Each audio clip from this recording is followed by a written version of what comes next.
Video ini dibuat sebagai bentuk edukasi untuk semua umur. Sebelum video ini dimulai, saya mau disclaimer terlebih dahulu bahwa pembahasan kali ini tidak bermaksud untuk membahas hal-hal yang dilarang oleh YouTube. Ini merupakan sebuah informasi dan semoga ini bisa menjadi edukasi untuk kita semua. Amin ya rabbal alamin. Baik. Nah, malam hari ini saya ingin lihatkan kepada Bapak Ibu siapa dalang daripada segala hal ini. Dulu saya sudah sampaikan di sini. Bapak Ibu mau katakan kami Ustaz lebih baik mempelajari fikih, tasawuf. Terserah Bapak Ibu, mau belajar apapun silakan. Setinggi apapun Bapak Ibu mau belajar, mau ikut tarekat silakan, tidak ada satupun larangan. Tapi ingat Bapak Ibu, ingat kata Nabi di akhir zaman, setiap orang di antara manusia kelak di akhir zaman itu mereka akan beriman sesuai dengan pribadi mereka masing-masing. Dan kelak kata Nabi, orang yang beriman secara pribadi ini dipertanggungjawabkan di akhirat. Maka kata Kunto Wijoyo, udah ndak saatnya umat muslim itu beriman sendiri-sendiri. Solehnya ndak bisa pribadi, harus berjamaah. Karena di akhir zaman tuh yang bisa selamat itu hidup berjamaah. Kalau sendiri ndak hidup. Coba bayangkan, Nabi bilang Islam akan hilang di tangan umat muslim. Pertanyaannya, kok bisa Islam hilang di tangan umat muslim? Ternyata yang merusak Islam itu siapa? Umat muslim itu sendiri. Bagaimana cara dia merusaknya? Maka saya katakan Pak, kalau kita kaji tentang, Bapak Ibu wajib mengkaji sejarah, bukan wajib sebenarnya, tapi lebih tepatnya penekanan, takkid. Sangat ditekankan. Coba lihat sejarah itu. Orang dulu jahiliyah Pak, tidak punya Tuhan dia Pak. Hampir-hampir ateis. Atau mereka mengacu kepada agama nenek moyang. Sekarang semuanya Islam Pak. Tapi yang tak percaya dengan Tuhan ya umat muslim itu sendiri Pak. Orang zaman dulu mereka nggak percaya kepada Allah karena memang di antara dua keraguan. Satu, mereka ragu bahwa itu apakah agama yang benar, atau mereka harus kembali kepada agama nenek moyang mereka. Karena agama nenek moyang mereka kalau mereka tarik ke atas itu panjang ceritanya Pak. Sehingga kami mengikuti agama nenek moyang. Pertanyaannya, apa agama nenek moyang mereka? Mereka sendiri tidak tahu apa agama nenek moyang mereka. Jahiliyah Pak.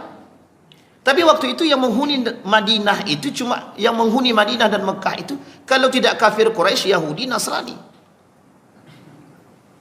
Sementara Majusi itu ada di Persia Pak, di Iran itu. Pada masanya ya. Tapi sekarang tidak, umat muslim semua isinya Pak. Maka saya katakan kalau kita merujuk kepada data Pak, faktanya berapa jumlah umat muslim di muka bumi ini, khusus Indonesia, yang mengatakan bahwa Islam terbesar di dunia, populasi muslim terbesar di dunia adalah Indonesia. Pertanyaannya, seberapa besar mereka bisa menjaga akidah mereka? Goyang Pak. Nah, ini kembali poin. Maka saya katakan masalah kita, kalau kita cuma berbicara masalah al-khilaf, kunut atau tidak kunut, itu permasalahan cukup serius tapi tidak genting. Bapak Ibu sholat tidak pakai kunut benar, Bapak Ibu sholat pakai kunut benar. Tapi kalau Bapak Ibu sholat pakai kunut kemudian menyalahkan yang tidak pakai kunut, selesai Pak. Jangan pandangkan salah menyalahnya Pak, tapi pandanglah bagaimana propaganda perpecahannya. Bagaimana cara melihat pandangan terhadap propaganda perpecahannya. Itu yang diinginkan. Ketika saya berkata kepada Bapak Ibu semua, saya bilang sama Pak Yen, Pak Yen, tengok tuh samping Bapak Yen tuh, orang non muslim tuh. Pak Yen tidak mau bunuh dia. Kira-kira mau tidak Pak Yen dibunuh itu? Tidak akan dia bunuh Pak. Tidak akan dia bunuh. Tapi kalau saya katakan sama Pak Yen, coba tengok tetangga Pak Yen itu, berjenggot, celana cingkrang, dah merusak. Apa yang tertanam dalam diri Pak Yendi itu? Kebencian, at-tabaghud, wat-tahasud. Apa yang timbul? Kebencian Pak. Dari kebencian itulah yang dia inginkan Pak. Sehingga apa kata mereka? Alhamdulillah. Bayangkan kita disuruh berpecah hanya karena persoalan sederhana saja. Tapi pertanyaannya, Nabi juga sudah bilang, kata Nabi dalam hadis itu, ketika Nabi berdoa kepada Allah, ya Allah, jangan engkau buat umatku berpecah belah. Tak jawab sama Allah. Itu cuma doa yang tidak bisa dijawab sama Allah. Bukan tidak bisa dijawab, Allah tak jawab. Allah tak kabulkan, bukan tak jawab, tak kabulkan. Ketika minta kesejahteraan dikasih, ketika minta jangan sampai kering, Allah kasih. Tapi ketika minta jangan sampai umatku berpecah belah, Allah tak jawab. Allah tak kabulkan doa tersebut. Artinya kita bersiap dalam kondisi tersebut. Dalam ikhtilaf, perpecahan yang besar ini, kalau ikhtilafnya positif, no problem Pak, tidak ada masalah. Tapi ikhtilaf yang kita alami hari ini Pak, dari sekian banyak propaganda semua. Sekarang saya tanya Bapak Ibu, kita berkelahi dengan kawan kita sendiri, gara-gara apa? Hanya gara-gara persoalan kunut atau tidak? Kunut.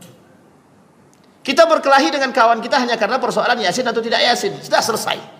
Sepele banget persoalan kita nih Pak. Mohon maaf, kalau orang bilang, Ustaz itu tidak persoalan, itu tidak sepele Ustaz. Itu akidah, oke. Pertanyaan saya, di mana letak akidahnya? Kan begitu. Itu kalau dirunut selesai Pak. Tapi persoalan kita ketika pendidikan kita diarahkan untuk menuju kepada kehancuran, ada yang berani protes Pak. Sekarang saya tanya Bapak Ibu, berapa banyak jumlah sekolah kita di muka bumi ini, di Indonesia ini sekarang? Berapa banyak di antara sekolah-sekolah itu yang berani protes tentang revolusi mental itu? Berapa banyak yang protes ketika anak-anak pendidikan itu tidak bermoral? Tidak ada yang berani protes. Berapa banyak kita mengalami perubahan kurikulum yang sama sekali tak menghasilkan? Tak ada berarti protes Pak. Tapi Bapak Ibu perhatikan baik-baik, berapa banyak hasil daripada hal tersebut. Satu. Yang kedua, siapa yang berani protes ketika pelajaran agama mau dihilangkan? Siapa yang berani protes?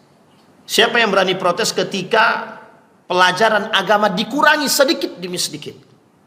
Siapa yang berani protes ketika agama dicampur adukkan dengan urusan-urusan yang tidak baik? Tidak ada Pak. Di sini poinnya Pak. Maka judul kita malam hari ini liberalisme. Saya rujuk kepada sejarah biar saya runut. Yang pertama, lepas daripada runtuhnya Turki Utsmani. Nanti kita rujuk sedikit ke Andalusia. Bapak Ibu sekalian yang berbahagia, perhatikan baik-baik. Setelah Turki Utsmani runtuh, direbut kembali oleh Kemal Atatürk. Sebenarnya yang meruntuhkan itu adalah umat muslim. Kita pakai dua teori. Satu teori eksternal dan internal. Eksternal itu runtuhnya gara-gara faktor luar. Inggris, Prancis, Jerman kerjasama untuk menghancurkan Turki Utsmani. Selesai. Oke? Dan ingat, di balik itu semua ada kerajaan-kerajaan kecil Islam yang bekerja sama dengan Inggris untuk menghancurkan Turki Utsmani. Selesai sampai di sini. Itu eksternalnya, Pak. Internalnya, anak-anak sekolah, anak-anak pribumi Turki dipaksa, bukan dipaksa, diberikan kesempatan untuk belajar ke Eropa. Dan gaya pemikiran Eropa mereka adopsi, mereka bawa pulang ke Turki. Apa yang terjadi? Gaya berpikir anak-anak tersebut mereka bawa dari Eropa pindah ke Turki, sampai mereka berani protes kepada kerajaan, kami tidak mau diatur oleh agama. Sekarang kan begitu modelnya. Sekarang saya tanya sama Bapak Ibu, apa hukum jabat tangan laki-laki dan perempuan? Yang di depan nih yang jawab haram. Ibu-ibu, apa hukumnya jabat tangan laki-laki dan perempuan? Ibu-ibu, haram. Masih ada yang jabat tangan? Masih kan? Tapi Ustaz, kami tahu kok dosa itu dosa, tapi kan kami tetap jabat tangan. Masih mending daripada mengingkari hukumnya, Pak. Sekarang perhatikan baik-baik kalimat saya nih, Pak. Kita katakan begini, Allah cuma jabat tangan aja pun gitu aja, dikit-dikit haram, dikit-dikit haram, haram, semua haram. Pernah Bapak Ibu dengarkan kalimat itu? Dikit-dikit haram, dikit-dikit haram. Urusan sepele kayak gini haram. Tapi ingat Pak, Islam tak akan pernah membiarkan umatnya sedikit saja terjebak dalam keharaman. Tidak. Coba bayangkan. Setelah runtuh Turki Utsmani, Kemal Atatürk naik. Apa kata Kemal Atatürk? Kata Kemal Atatürk, pisahkan agama dari pemerintahan. Ganti gaya berpikirnya, Pak. Apa kata Kemal Atatürk? Pisahkan semuanya agama dari pemerintah. Pendidikan, azan tidak boleh pakai bahasa Arab, pakai bahasa Turki. Tidak ada yang boleh belajar bahasa Arab.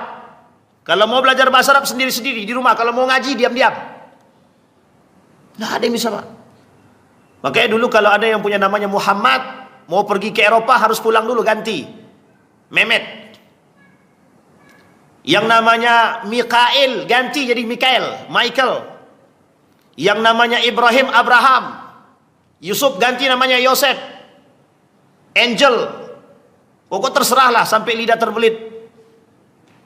Harus berganti, Pak. Tidak boleh, Pak, nama Islam masuk ke Eropa itu tidak boleh dulu. Ali bin Abi Thalib, apa tak lagi itu? Mesti akan diusir. Orang Muhammad Ridwan aja tersesat, apa lagi? Paham maksudnya, Pak?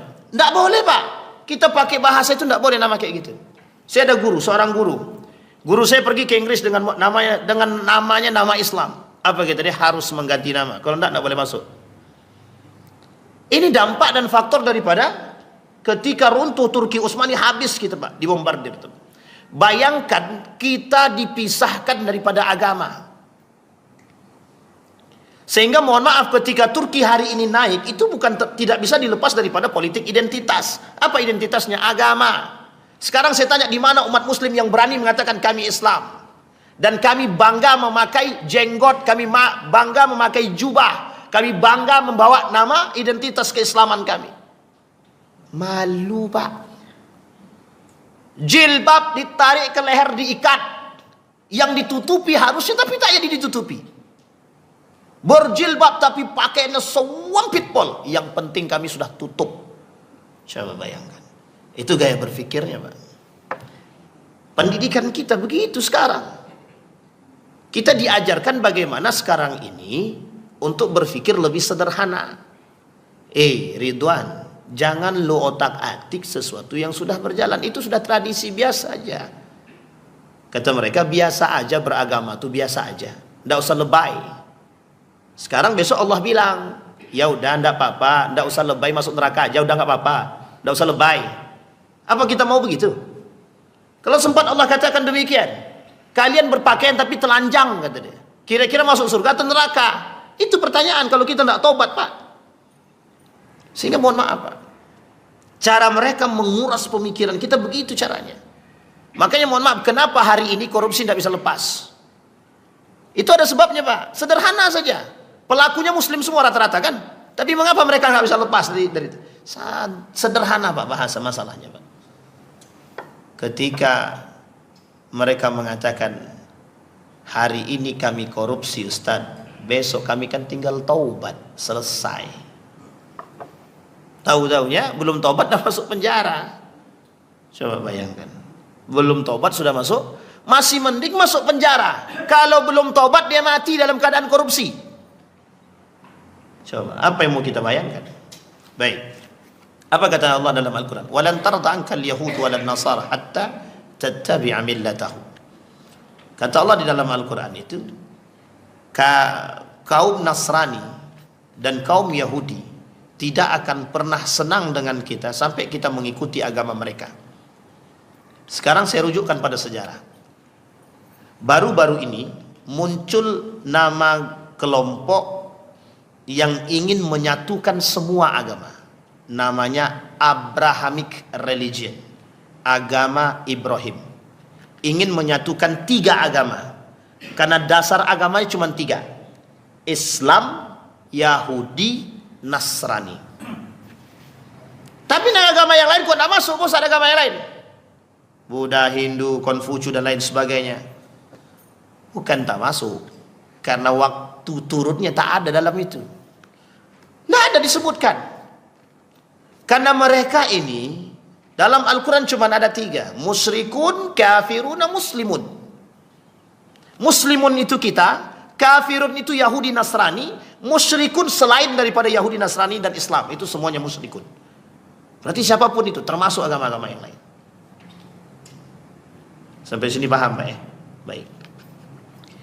Dalam perang pemikiran itu, dalam perang pemikiran ada setidaknya 4 poin yang harus kita pahami, Pak. yang kelak menyebabkan munculnya pemikiran-pemikiran yang bias. Nah, nanti saya kasih tahu sejarahnya di Indonesia.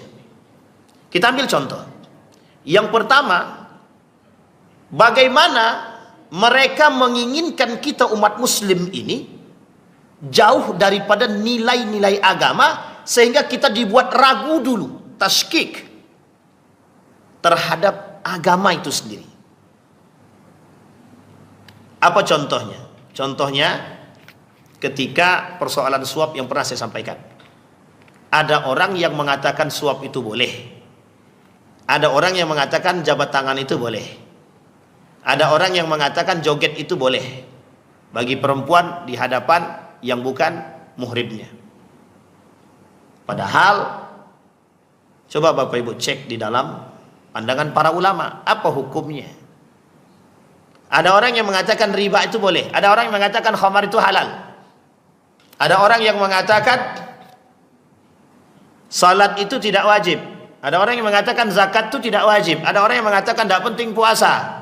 Ada orang yang mengatakan pokoknya kami tidak pengen punya anak. Tuhan tidak usah atur-atur kami.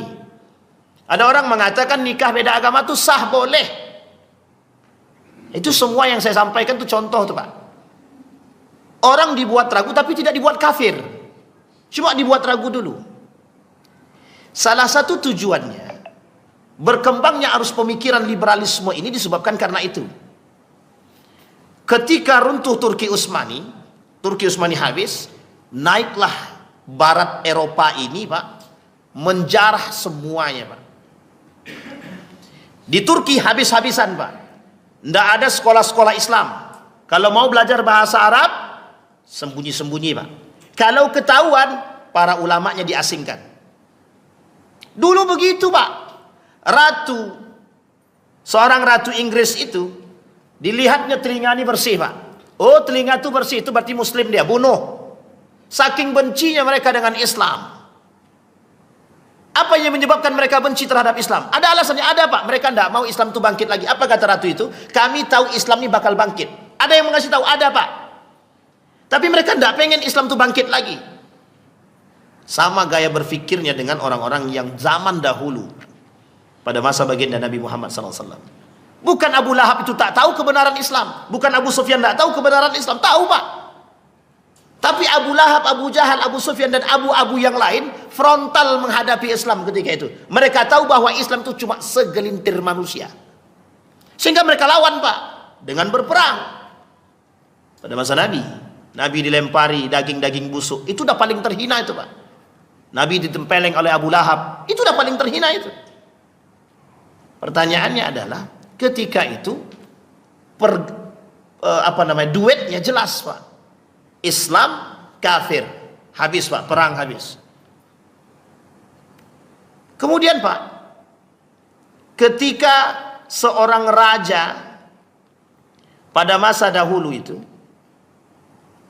ditawan oleh kelompok berperang muslim, dia bilang begini sama bawahannya, kalau kita berperang dengan muslim, kita tidak akan menang.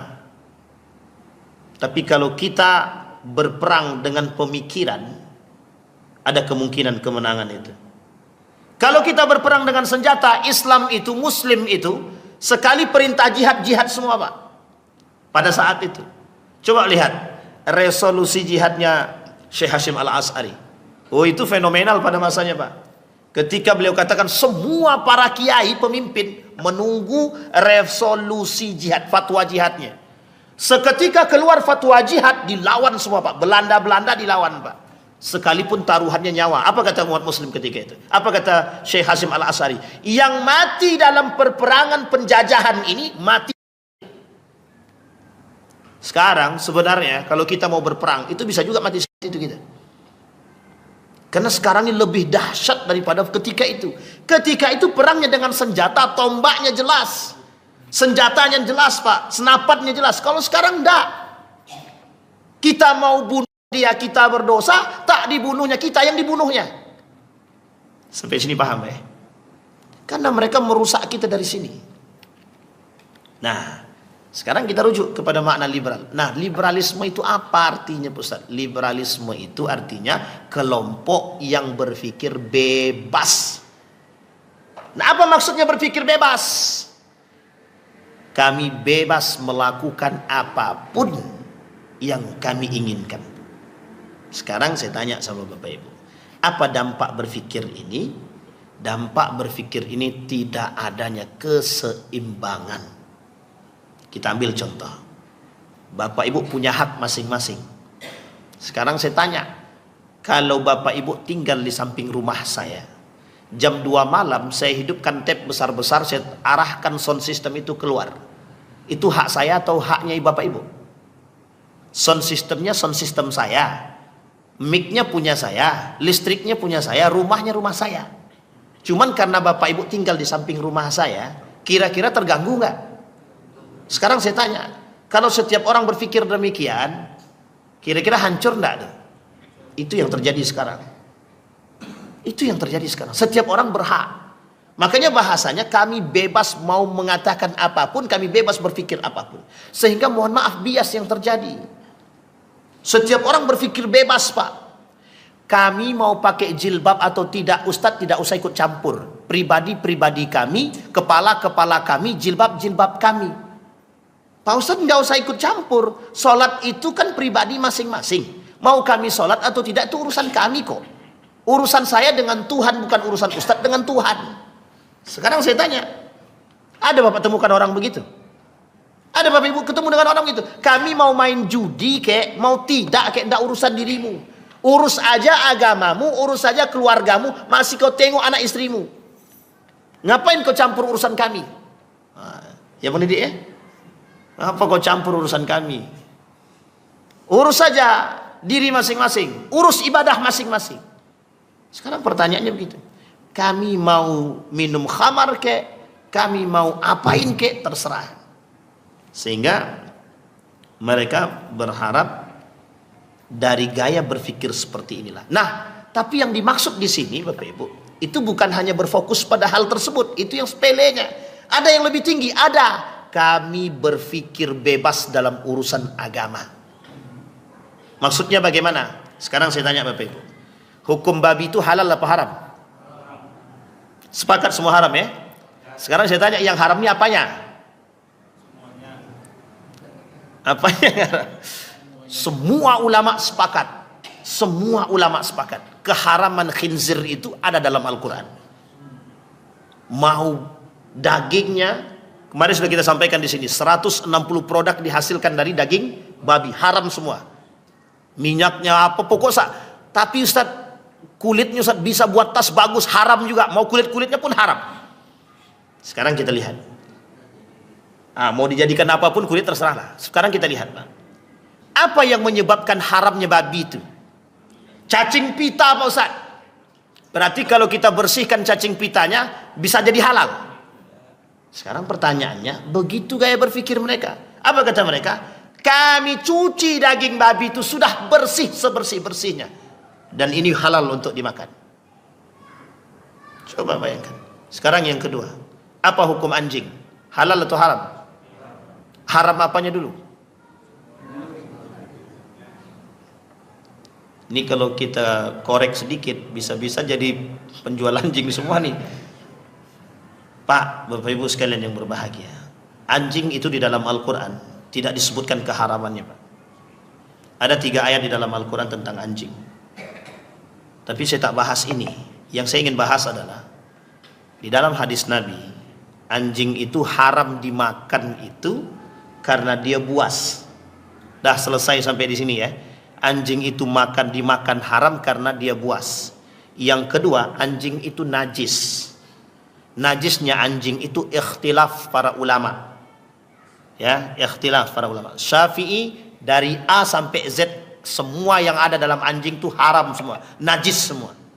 Tapi Imam Abu Hanifah, Imam Malik, kata Imam Malik, tidak najis. Terus apa yang harus kita lakukan? Kita cukup beribadah, berta'abbud kepada Allah. Nah sekarang yang ingin saya katakan begini Pak, ada satu kelompok, ya saya tak sebutkan kelompok tersebut. Apa kata mereka? Yang menjadi haram ini apa? Lah kalau seandainya kita sudah bersihkan yang haram tuh, kalau kita makan kan tidak bisa, tidak haram lagi. Kita ambil contoh, khamar itu haram apa tidak haram? Haram. Allah sebutkan dalam Al-Quran keharaman Al-Quran. Sekarang pertanyaannya, apa yang menyebabkan apa yang menyebabkan khamar itu haram? Memabukkan. Sekarang pertanyaannya, kalau minum setengah tapi tidak mabuk jadi haram apa tidak? Mutlak haram. Berarti yang menjadi ilat keharamannya bukan mabuk kan? Terus apa dong? Baik, kalau kita rujuk lagi pada sejarah, kapan itu diharamkan? Dan berapa kali? Dan mengapa diharamkan? Yang pertama, kata Nabi, jangan kalian dekati solat kalau mabuk. Kata sahabat, kata salah seorang di antara mereka, setelah solat kami boleh mabuk. Nabi diam aja.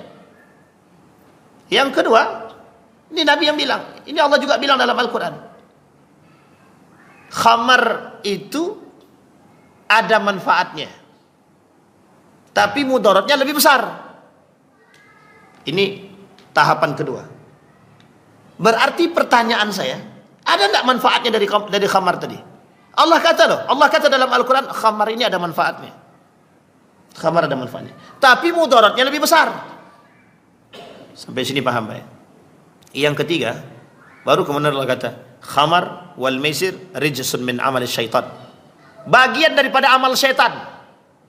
Keharaman khamar dan maisir ini, itu diperkatakan oleh para ulama itu bukan hanya pada masalah muskirnya, bukan hanya pada memabukkannya, tapi bagian daripada perbuatan syaitan yang menentang Tuhan, yang menentang Allah. Sehingga keharamannya bukan hanya pada memabukkannya saja, tapi pada zatnya. Maka disebutkan mutlak keharaman khamar. Tapi pertanyaannya, babi dalam kondisi terjepit boleh dimakan, anjing dalam kondisi terjepit bisa dimakan. Semua yang diharamkan dalam kondisi terjepit bisa dikonsumsi.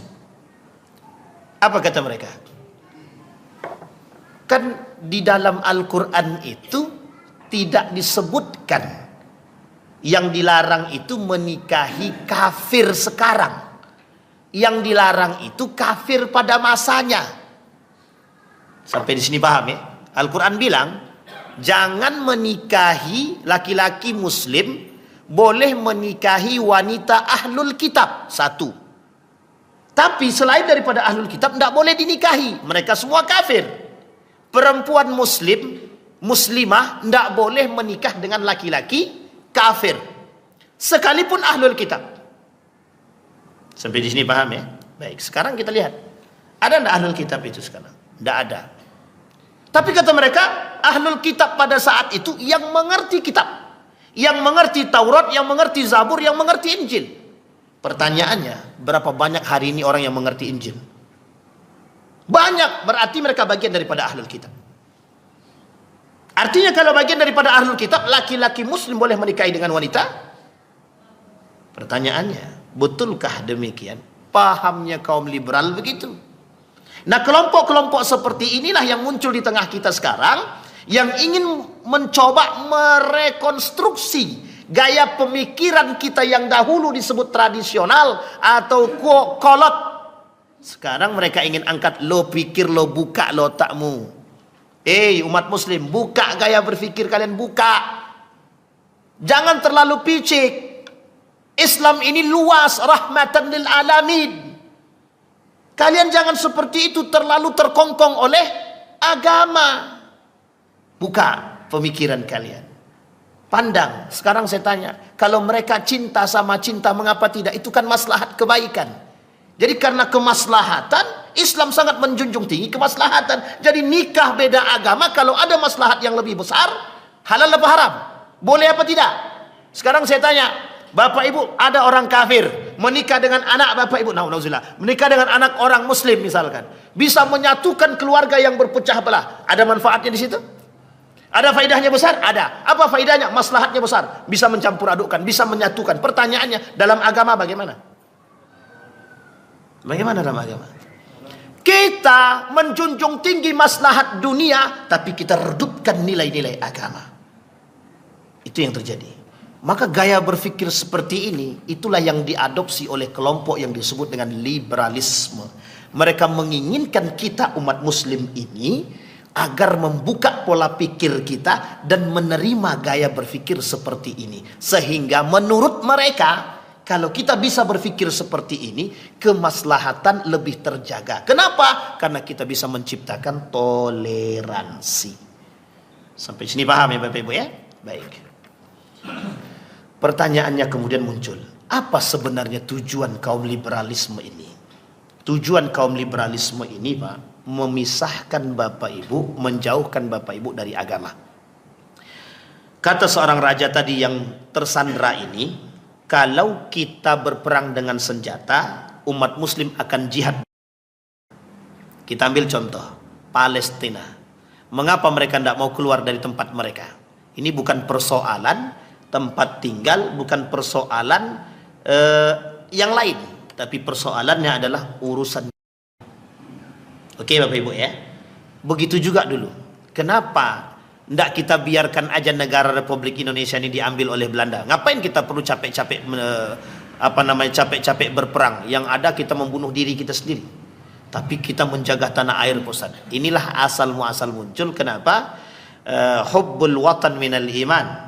Cinta terhadap tanah air bagian daripada kita menjaga kehormatan kita, agama kita, dunia kita, bumi kita, harta kita. Itu diwajibkan dalam agama. Sampai sini paham Pak ya? Nah sekarang perhatikan baik-baik. Kalau kita tidak persoalannya jihad, maka kata raja tadi, Islam itu sangat kental dengan jihadnya. Karena dari ujung sejarah baginda Nabi Muhammad SAW sampai akhir Turki Utsmani, semuanya jihad, Pak. Ekspansinya semuanya jihad. Penaklukan Konstantinopel, jihad. Penaklukan Persia, jihad. Babilonia, jihad. Semua jihad. Dan mereka berani, Pak. Melawan perang Uhud, jihad. Jumlah sedikit bisa menang. Nalar akal tidak masuk. Di Uhud menang, nalar akal tidak masuk. Khaybar menang. Semua yang ditaklukkan itu menang, Pak. Maka dalam sejarah Islam tidak pernah kalah sebenarnya. Dalam sejarah Islam kalau berperang dengan tidak pernah kalah, Pak. Maka apa kata Khalid bin Walid? Selama Khalid bin Walid hidup itu, pernahkah Khalid bin Walid kalah dalam berperang? Tidak pernah, Pak. Apa kata Umar bin Khattab? Kalau tidak diganti, aku takut khawatir orang-orang akan mengkultuskan dia. Sehingga diganti dengan diganti dengan Ubadah waktu itu. Ibnu Ubadah. Coba bayangkan, sampai Khalid bin Walid itu julukannya orang yang berperang nggak pernah kalah. Pasca setelah dia masuk ke dalam Islam, selesai daripada perang Uhud. Coba bayangkan. Kata raja tadi, kalau kita berperang begini tidak bisa. Maka apa yang harus kita lakukan? Jauhi mereka dari nilai agama itu sendiri. Nah bagaimana caranya? Kita tidak punya kekuatan. Bekerja samalah dengan Yahudi. Ini poinnya, Pak. Maka tidak pernah dalam sejarah itu Yahudi Nasrani itu kerjasama. Mereka kerjasama hanya untuk menghancurkan Islam. Bagaimana caranya, Pak? Caranya adalah lihat apa yang disukai oleh umat muslim itu. Buat mereka terlena dengan agama mereka sendiri dan jauhi mereka daripada agama. Gimana caranya? Satu, kita rujuk kepada sejarah Andalusia. Kita ambil sedikit beberapa menit. Apa kata Andalusia? Ada persoalan musik yang hari ini lebih dekat dengan umat manusia ketimbang agama itu sendiri. Dan ternyata betul sampai hari ini. Kata Nabi dalam hadisnya, kelak di akhir zaman umat muslim itu lebih cinta kepada, lebih dekat kepada musik. Kata Nabi, kelak di akhir zaman musik itu merajalela, biduan-biduan itu merajalela daripada agama itu sendiri, Pak. Terbukti, Pak. Hari ini kita lihat lebih banyak kita mendengarkan musik daripada Al-Quran itu sendiri. Dan itu jelas. Yang kedua, jauhkan mereka daripada agama. Bagaimana cara menjauhkan mereka daripada agama? Lakukan model yang tadi, perang pemikiran yang disebut dengan taskik. Ragukan, buat mereka ragu dengan agama mereka. Bagaimana cara membuat mereka ragu dengan mereka? Bangun universitas yang besar. Dibangun universitas, Pak. Berikan mereka beasiswa bantuan. Suruh mereka sekolah ke Eropa. Uniknya ketika itu, ini nanti kalau saya bilang begitu, nanti dikiranya saya cemburu.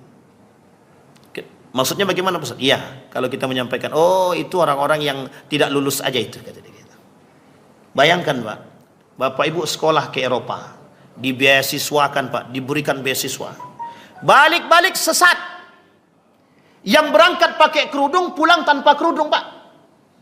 Apa kata mereka? Di Eropa kami cipika-cipiki laki-laki perempuan biasa. Itu adalah persaudaraan. Sekarang saya tanya, kalau dibawa ke sini, cipika-cipiki itu apa hukumnya? Mau dibawa kemanapun, laki-laki perempuan cipika-cipiki haram. Mau negara Eropa sekalipun. Berangkat dari sini dengan Islam yang kuat, sampai di sana, balik dari sana, hancur Islamnya Pak. Nah kita sekarang sedang berhadapan bukan dengan mereka Pak. Kita tak lagi berperang dengan orang Eropa, tapi kita berperang dengan diri kita sendiri, yang mereka ini dipengaruhi oleh gaya berpikir Eropa. Sekarang saya tanya Bapak Ibu, bangga enggak Bapak Ibu sekolah di Belanda, anak Bapak Ibu sekolah Belanda? Lebih bangga mana Bapak Ibu sekolah, anak sekolah di Belanda, atau anak Bapak Ibu sekolah di pesantren? Tidak ada yang berani jawab kan? Lebih bangga mana? Sekolah di Mesir atau sekolah di Amerika, universitas ternama di dunia? Oh Pak, alhamdulillah kalau ada di Mesir kan, senang kan? Tapi kan tak begitu dulu. Ustaz, anakku alhamdulillah Ustaz, dia dapat sekolah di tempat satu-satunya sekolah terbaik di dunia. Alhamdulillah. Balik-balik tidak sholat Pak. Sekarang saya tanya, apa kebanggaan kita? Ini saya kasih tahu, Habibie itu pernah nyesal. Kenapa anakku tidak ada yang sekolah di pesantren? Apa kata Amin Rais? Ini Amin Rais. Amin Rais itu keluaran McGill University, Kanada. Apa kata Amin Rais? Kesedihan Amin Rais yang diceritakan kepada kawan satu angkatan dengan saya ketika diminta untuk menjadi pimpinan pesantrennya Amin Rais Budi Mulia. Apa kata beliau? Sedih dia, anaknya tidak ada yang lulus dari pondok. Kenapa? Ketika disuruh ngurus ini harus mencari orang lain. Coba bayangkan, ternyata di akhir hayatnya seseorang, di akhir kehidupan sudah tua-tua tuh Pak, tidak ada muara yang lain Pak selain daripada bagaimana beragama dengan baik. Pertanyaannya, menyesal itu di depan apa di belakang? Kalau di depan, sampai sini bisa dipahami Bapak Ibu. Jadi ini gambaran. Kenapa saya ambil, tidak perlu saya mengambil yang lalu. Kenapa saya mengambil dua orang tokoh kita? Karena bagi mereka baru merasakan betapa pentingnya agama itu ketika mereka berada di usia senja. Dan baru mereka sadari betapa pentingnya agama sebagai pondasi dalam rumah tangga ketika mereka berusia senja. Kenapa kami tak tahu dari dulu? Sekarang Bapak Ibu, di dalam rumah tangga, liberalisme itu tidak perlu jauh kita temukan. Balik ke rumah kita, lihat di dalam rumah kita. Siapa yang menjadi musuh kita? Keluarga kita sendiri. Ini saya ceritakan sama Bapak Ibu. Bapak Ibu koar-koar pontang-panting sana. Tapi ini Nabi juga begitu, bukan hanya kita. Hei, orang-orang pakai kerudung. Tahu-taunya tante kita di depan rumah nggak pakai kerudung. Mau kita nasihatin dia tante, kata tante, kau tuh masih kecil dulu aku asuh, kata dia. Kau pulang ngatur-ngatur aku. Goyang kita Pak. Tapi ingat, bayangkan. Nabi, lawannya siapa? Anak dia sendiri. Nabi Yusuf, Nabi Ayub, siapa lawannya? Anak dia, istri dia sendiri. Nabi Nuh, siapa lawannya? Anak dia sendiri dan istrinya juga. Coba bayangkan. Artinya Pak, mohon maaf, kalau kita rujuk kepada pemahaman liberalisme ini, kita harus kembali kepada rumah tangga kita sendiri. Apa kata orang keluarga kita kadang-kadang? Mohon maaf ya Pak, kita harus berpikir realistis. Ini produk pertama dari liberalisme yang harus Bapak Ibu pahami. Berpikir realistis dan rasionalis. Sekarang saya kasih tahu, orang yang berpikir realistis dan rasionalis, salahkah? Tidak salah Pak. Tapi ketika mengenyampingkan faktor keberadaan dan kekuasaan Tuhan, dia terjebak dalam posisi liberalisme tadi. Kita sudah mengenyampingkan Allah. Menurut saya tidak realistis. Tidak masuk di akal. Memang agama itu tidak bisa seutuhnya dinalar dengan akal. Bapak Ibu berdoa, ya Allah, aku dalam keadaan terjepit, ya Allah, aku belum makan hari ini. Tiba-tiba datang orang ngantar makanan. Dari mana datang logikanya? Minta tidak, kerja tidak, tiba-tiba datang makanan ngantar. Datang orang ngantar makanan. Bapak Ibu mau mengatakan apa? Oh, baiknya orang itu. Sekarang kita tiadakan Allah dalam situ. Padahal Allah kata, orang yang datang kepada Allah dalam kondisi terjepit pasti Allah bantu. Datang Pak. Tapi ketika dia datang, kita lupa kalau tadi kita berdoa. Kita lupa. Kita bilang, itu semua urusan manusia ini baik-baik ya. Setelah kita lihat ada orang, mohon maaf, ternyata yang antar makanan non-muslim. Non-muslim. Sementara tetangga samping tahu kita tak makan, muslim pula. Berpikir kita kemudian keluar.